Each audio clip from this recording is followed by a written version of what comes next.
నమస్తే, welcome to hit TV. నా పేరు నరేష్.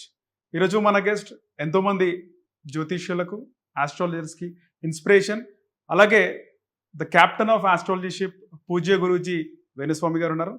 నమస్తే నాన్న. ఓం నమో వెంకటేశాయ. హిట్ టీవీ ప్రేక్షకులందరికీ కూడా శ్రీ విశ్వావసునామ సంవత్సర ఉగాది శుభాకాంక్షలు. అలాగే ఈ విశ్వవాస నామ సంవత్సరంలో మిథున రాశి వారికి ఎలా ఉంది గురుగారు?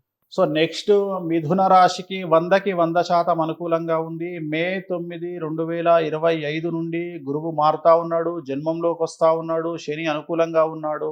పట్టిందల్లా బంగారంగా ఉంటుంది. విద్యార్థులకు ఉత్తీర్ణత శాతం ఉంటుంది. విదేశీ వీసాలు దొరుకుతాయి. అలాగే అన్ని డాక్యుమెంటేషన్లు అనుకూలంగా ఉంటాయి. వివాహము అనుకూలంగా ఉంటుంది. సంతానము అనుకూలంగా ఉంటుంది. ఉద్యోగం అనుకూలంగా ఉంటుంది. ఉద్యోగస్తులకు ప్రమోషన్లు, బదిలీలు ఉంటాయి. వ్యాపారస్తులకు 100కు 1000 రూపాయల లాభం ఉంటుంది. రాజకీయ రంగంలో ఉండేవారికి విశేషించి పదవులు, నామినేటెడ్ పదవులు వస్తాయి. జనాల్లో వశీకరణం పెరుగుతుంది.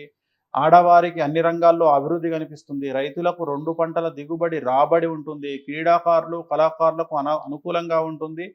ఇతర దేశాల్లో ప్రోగ్రాములు నిర్వహిస్తారు. అలాగే విపరీతంగా డబ్బు సంపాదిస్తారు. అవార్డులు, రివార్డులు ఉంటాయి. ఈ సంవత్సరం నెగిటివ్స్ లేవు, రెమెడీస్ కూడా లేవు. గురుగారు, ముఖ్యంగా ఈ వశీకరణ అనే మాట చెప్పారు. జన వశీకరణ. జన వశీకరణం అంటే జనాల్లో విపరీతమైన క్రేజ్ రావడాన్ని జన వశీకరణ అంటారు. అంటే ఒక హీరో బయటికి రాగానే విపరీతంగా జనం వచ్చిర్రు అంటే దాని అర్థం ఏంటంటే జన వశీకరణ. సో ధన వశీకరణ అంటే డబ్బు రావడము. ఈ రెండింటిని వశీకరణ అంటాం. గురుగారు